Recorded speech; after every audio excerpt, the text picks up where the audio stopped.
Welcome, everybody. This is the People Like Us podcast. I'm your host, Gerald Mays. And my name is Chef Roberto. And we are here to talk to you about all things health and wellness. Oh, yeah. So, this is episode 1, right? 0, technically. 0. Yeah, we did. And, we wanted to take this opportunity to really just talk and explain why we're doing this in the first place, Right. Tell me a little bit about yourself, Chef Roberto. Well, I've been in the industry for just about 9 years now. And I guess I could say the way I ended up here was obviously, thanks to you. I got some coaching from Gerald, and my journey through nutrition has been a very roller coaster one, up and down, fluctuating. But eventually this curiosity of nutrition kind of got me going, and I went down this little rabbit hole, and, here we are sitting next to each other. So, that's kind of what it is, huh? That's kind of what it is. That's how we ended up here. My journey in this started maybe 15 years ago. I got out of the Marine Corps, thought I was going to, assimilate back into society with a job because everyone loves former military personnel. And that was not the case. Not the case at all. Actually, it was quite the opposite. It was very difficult for me to get a job. I fell into a bout of depression, and that led me to go from 177 pounds at the time to right around 285, 290, almost 100 pounds I gained in that year's time. And then it was the military. Yeah. And then it was the process of me losing the weight that ultimately sparked this fire in me. So I trained with 2 people, and those 2 people helped me lose the weight. And I knew that day, that I wanted to do the same thing for people that was done for me. It was like almost getting your life back, I know that. So I went to school. I got a associate's degree. I got a bachelor's degree. I got a master's degree, 2 master's degrees, and started training, started teaching. And my weight fluctuated during that time in my profession because I was spending more time teaching, coaching, training, and not training myself and getting myself and sticking to myself. So my weight fluctuated. And I felt that in my years of coaching, like people like you, when I met you, coaching people, is that we all kind of dealt with the same things, right? Or very similar. Very similar. And I was not exempt because I was the trainer. So I wanted to kind of bring that idea, and thus Plus One was created, and this is the podcast, you and I sitting here taking a very unique approach to exercise, training, nutrition, cooking, and all of the things that surround it. We all know what to eat, but according to the macros, I would never eat that on a consistent basis. So it just seems like the word diet or dieting is extremely difficult to wrap my brain around long term. So that's the whole reason why it was integral to have you here. No matter what the diet is, if you won't eat it, then it doesn't matter. So that's the reason why we brought you on board. And then we obviously have a dietitian to make sure that those macros count. Myself, trainers, coaches, chefs, dietitians, boom. We got it all. Plus One community is born, all fueled by its community. And that's what we built on Plus One. So what do you think? Talking about nutrition and cooking, how the importance of me being here and how it all ties together. I do recall one of the first times when I went to go see you, I didn't know where to start. I knew that I had to do something. I knew that I had to change myself, in the culinary industry.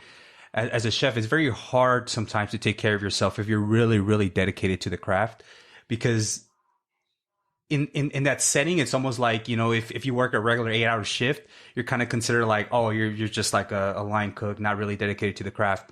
I spent a lot of my time, I would work my 8-hour shift, and sometimes they'd be like, you got to clock out, especially out here in the Strip. It's a little different, as opposed to other states. But I would go clock out and then come back and work for free because I saw that so detrimental to my career. You know what I mean? So I would spend an extra maybe 4 more hours. So it's like a 12-hour shift.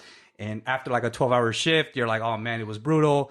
Some of the guys hey man, let's go grab a drink. Let's kind of reflect on the day. You go, and next it's 3 a.m. You get home, you sleep for maybe a couple hours. And then get up and do it all over again. And after a while, I realized, you know what, man, this isn't the life.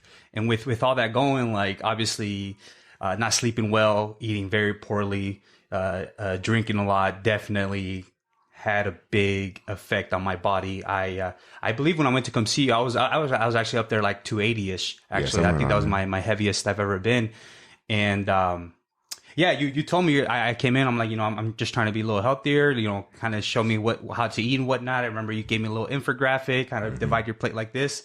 And at that moment when I kind of took that approach, I made some meals, right? And you remember that I showed you? Oh, yeah. And you're like, damn, like this is really fucking good. Like this is good. And I think that's where that kind of light bulb clicked for me, where it was like, you know what? I can use the skills that I have now and put them to better use. You know what I mean? Not necessarily, you know, for cooking, but more for an approach of making sure that I make myself healthy meals, understanding that those skills are very useful with nutrition. And that realization to me was just like, that was it. I think from there, like I said, it's been up and down. We tried new things, new regimens, this and that. Yeah. And I mean, we did a couple things today. I mean, we made a orange chicken recipe. oh, that was pretty good, by the way, guys. A video of how to cook moist chicken, because that's key. So, like, I think there's just so many cogs to this overall health and wellness idea, Right. And we like to focus on very specific parts of it, right? Like whether it's, oh, I need to cleanse, or I need to be keto or vegan, or I need to be a CrossFitter or whatever. And I believe that, you know, all of these practices, they're just like tools in the tool belt, you know? Okay. And if you are able to utilize these tools appropriately, then you can ultimately achieve overall wellness without stressing yourself out. Because if you identify as just keto, then it's hard when you see a plateau in keto, or you need to make a change because you realize that keto is driving your cholesterol numbers up or something like that, which happens in a lot of people. It doesn't happen in everyone, but it happens to some people. Or you've been reading on Instagram or whatever that keto is the way, and then you try keto and 4 days in, you get the flu, which we call the keto flu. Oh, I didn't even know that. That's crazy. And you're like super discouraged. So, and I think that it kind of goes back to a conversation you and I had about,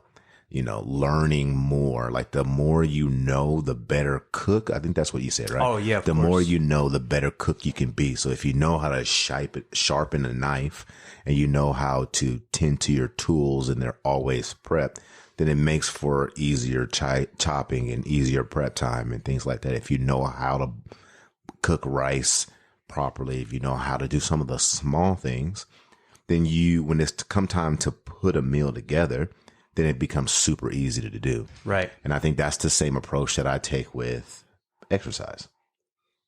If you take the position that it is easy, right? And that you just need to know more, then I think you'll be able to accomplish much more.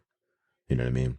So accomplishing things or knowing what to do in certain situations, like that all comes from learning. And that is essentially what Plus One is about. We want to teach our members how to take care of themselves, how to tend to themselves, what works for them personally, not necessarily what is trendy at the time. You know, Right. What Instagram says you're supposed to do, what Facebook says you're supposed to do, what diet or detox or 30-day challenge you're supposed to do, but what actually works for you long term. And I think there's a handful of things that you need to take into consideration when you're trying to figure out what works for you long term, right? I believe your tastes, like what do you actually like? Because no one wants to live a life and do things that they don't like to do. Yeah, they'll be more prone to kind of fall back on it and stuff like that. Exactly. However, there also needs to be, this would be number 2, I guess. There also needs to be a part where you understand that you can't just do anything, right? Think of it like money. Okay. Right? Yes, I make enough money to where I can buy whatever I want, right? I have that choice. But at some point in time, the money runs out, and then you don't have money for the things that you actually wanted or you actually needed. Think of that. I look at health the exact same way. You can eat whatever you want. You can spend your days laying on the couch, you're doing absolutely nothing. But when your son or your daughter wants to go outside and play in the park and you don't have the energy for it because you didn't invest in that part of your life, then you're going to lose out. And what we want to do is create a scenario in which people win. I really That's like the that key. analogy. That clicked a lot right now for sure. I want you to win. You know what I mean? So like, yes, you're supposed to have fun. This is life. Yes, you're supposed to go out, have a few drinks with your friends, but you can't do it every night. Don't indulge in it. Exactly. You can't do it every night. Mm. Yes, you're going to have some sort of balance. And I think that's kind of the thing that you and I have been like really driving home with each other as we hold each other accountable, is like we're looking for balance, and balance is key. I mean, I think going back to balance, I mean, it's like, that's essentially for everything, right? Yeah. I mean, even in cooking, you know, even in real life in general, your well-being all around, having balance is very important. Like you said, I mean, we touch on that topic a lot. Yeah. And that's another thing that I really like about everything. I just made this realization where cooking, nutrition, fitness, almost everything, it's all, the process is very, very similar. You know, even with life, like how we said, making sure that you're well, not just physically, you know, not just, you know, make sure that you're eating well, but also mentally, also financially, like all these things require balance. Exactly. Because it doesn't matter if you have 6-pack abs, but you can't pay your rent, right? Exactly. It doesn't matter if you can buy a Ferrari, but your children hate you. You know what I mean? So like balance is key to health. It's not just macros. It's not just looking good in a dress for your wedding. It's not just, they're all components of it. Don't get me wrong. They're all components of it, but it's not just that. And I think that's the key to this whole thing. Making sure that you're doing the things that provide you with the things that you want in the future. You know what I mean? You want to be able to retire at 50. That may mean you can't buy a Ferrari today. You know what I mean? It may mean you can't buy a camper, which is something that I want to do. You know what I'm saying? Because I want to do this. So I have to take a different strategy. But what if like my son needs to come up with $30,000 to go to school, right? And I need to help him, but I spent all of my money. So now I don't even have that. So it's just so much. There's so many pockets that we should be working to improve because it's beneficial for our lives. Right. So would it be fair to say that, I mean, how is it that you came to this realization? I guess like that balance is key. You know what I mean? Because I think about that a lot. I mean, I didn't know that. I struggle with that a lot, like tremendously. It was a very difficult road. So what would you like suggest, like how to maybe elaborate on that more? Like, how did you learn that? Where did you learn that balance was key? Did someone teach that to you? Being supremely unbalanced and almost losing everything. Ooh. So like I look at it like building pillars. Okay. If you don't build them equally, then it tips over. Right. Right. So at one point in time, I didn't have a job, but my home life was great because I just devoted all of my time to that. So when it came, you know what I'm saying? I didn't have a job at that time. I'm in between jobs, trying to go to school, you know, trying to take care of things. My wife is taking on the responsibilities of, you know, starting a home daycare. And I'm like the greatest dad in the world because I'm always there. You know what I mean? But like our finances are freaking dying. You know what I mean? Then there's another part in my time where like my finances are like through the roof. But like now I'm relying on the finances to cover up me not doing the things that I would like to do as a dad. So instead of taking my kids to the park, right, I'll give them money and drop them off at Dave and Buster's. You know what I mean? So having balance is like it's no different than blending or building flavors that you do every single day. Right? Okay. It's like if you rely too heavy on salt, then your whole meal is trash. Right. Salt is still good, but now you've overdone it. And that's kind of how I viewed my own life, was like, I'm making all of this money, but my wife isn't happy. My children aren't happy. I'm not happy as a person. I don't feel fulfilled in what I'm doing, you know? So like it's time to go back to the drawing board. I think the key to understanding that is that I think there's a lot of people out there who have been in that space, but don't know how to reset or are too afraid to reset. Do you know how scary it is to leave a high paying job paying you 6 figures to do your own thing? Yeah, I'm pretty sure it's pretty scary. You're doing it right now. I'm thinking. Well, I mean, thinking about it right now, it is scary. You're doing it right now. I am. We are doing You know it what I'm right saying? now. So like I left a 6-figure job to build this because this brings me fulfillment. And part of balance is having fulfillment. You know, I'm able to bring my children into this. Like one of the community pictures that are on our website is a group picture, and my children are in that picture, and my niece. You know, so like I'm able to like bring my family in this. Like you get to come here during the daytime, right? And you cook a meal, and my children have never actually had like a chef prepare a meal in front of them. That's crazy. Outside of like Benihana's. You know what I mean? Yeah. So it's like, that's a big deal. That's It's crazy. a huge deal for them. So, and that's why I keep every now and again, you hear me say, you need to bring your daughters over here. You need to bring your daughters. You need to bring your daughters. Because we're trying to Because get them to this get is a together. family thing. So I think having balance in general, it starts with being out of balance, unfortunately. I wish that people would hear my voice. You know what I mean? Hear what I have to say. Don't fall in the same traps that I fell into, and just search for your balance now. So, However, sorry. Yeah. it normally doesn't happen like that. I can remember older people telling me, find your balance, because balance is key. It doesn't matter how much money you make, because you can't take it with you. It doesn't matter. You know what I'm saying? Like, I remember a guy telling me, the thing that I care about the most is, what are people going to say at my funeral? And I was like, well, who cares? You're dead. Why does that matter? Because it that's says, what I would because think. the thing is, everyone goes up there and they say something nice, even if the person was a piece of crap. And I want people to go up there and say something nice about me, because I was, not because it's my funeral. I see. And I was like, okay. That touched that. It touched me, but it didn't touch me enough to like Make get that me to realization. change. Oh, okay. The only thing that got me to change was my wife was like, hey, this ain't gonna happen no more. Like, things need to change.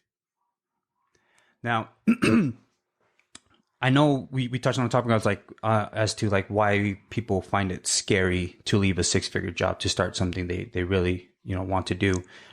What advice would you give, those people who are looking, to come out of that cycle where, yeah, they're making great money, but the rest of their life is not really fulfilled. So they don't feel unhappy. Yeah, they're making great money. You know what I mean? But what would you say that helped you, that kind of got you out of that? I think the biggest thing was like, what is great money? What is great money? Yeah. What do you mean by like, that? what is great money? Like, I'm working, 12, 13 hours a day, Monday to Sunday, 7 days a week. You know what I mean? And I'm turning over somewhere close to $7,000 every 2 weeks. It's great money. Right? Right. But I can't spend any of it because I don't have time. I can't even go on vacation. Right? Right. I remember going on my 10-year anniversary to Hawaii and spending the first like half of each day working. Really? Yeah. You were working? Yep. Well, oh, man. I was working. I've worked outside of this past year when we started working plus one.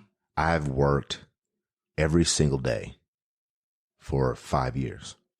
Wow. And for 3 of those, I had 2 separate jobs. So I was running health coaching at MGM, and I was running an online program as well. So I'd go get up for work. I'd go meet my buddy to work out. We'd work out, get to work. I'd leave around 3 or 4. I'd go home. I sit in my office and I work until 1, 2 o'clock in the morning, get up the next day and do it all over again. Damn. And then you go outside one day and you see your children and they're like big. And you're like, holy crap, where'd you come from? Did you pay rent here? You know what I mean? I can't wait for that day, to be honest. But kids. But you know what I'm saying? Like you learn that, because I think there's a veil. Like when we're doing really good in one area, like there's a veil over our eyes. Like our lives are good because this is good and people can see this, but everything else is just falling apart. You know what I mean? Like everything is falling apart. And it was the day that I realized, like, I'm going to be alone and have money. Damn. But alone. Because my wife deserves someone that's going to be there. My kids deserve someone that's going to be there. And who am I to tell them that they can't because I'm too busy? You know, it's heartbreaking when your son comes in here and he's like, Dad, can you do this with me? And I'm like, no, I have to work. And then you hear him go outside and tell his sister, Dad can't come out because he's always working. Oof. It's heartbreaking. Yeah. And I think that, and back to make sure I answer your question, like those are the moments that you get to make that choice. And most of us, we skip past the moments because our ego, our, you know, like our pride steps up and it's like, and I did this for a long time. I'm doing all of this for you guys. The reason why we have all of this is because of what I do in here. But these kids don't care. You know, some of my happiest days were in the poorest. Damn. Because I didn't have no choice but to pour into them. And now, you know, now we're trying to get back to that. You know what I mean? Like it's just a process. Like we're not in the middle of it right now, you know? Right. But it's a process, you know, like it's a process trying to get there. It's a process trying to rebuild some of the last 4 or 5 years of me not being around and working hard and just dealing with, you know, just working and like basically ignoring my children. But it's in those moments that your life starts to show you what you need to do and who you're harming. And if you care enough about those people, then you will make that choice. You will make that change. And that's the thing. I mean, like you said, like the way too much drinking, I struggle with that too. Like that was my coping mechanism. You know, I already have PTSD from the military. So like you combine PTSD, slight depression with some sleep apnea, you get a full-fledged alcoholic. Yikes. And I think that's the thing, man. Like you wake up one day and you say, I need to be better because I deserve better and everyone around me deserves better.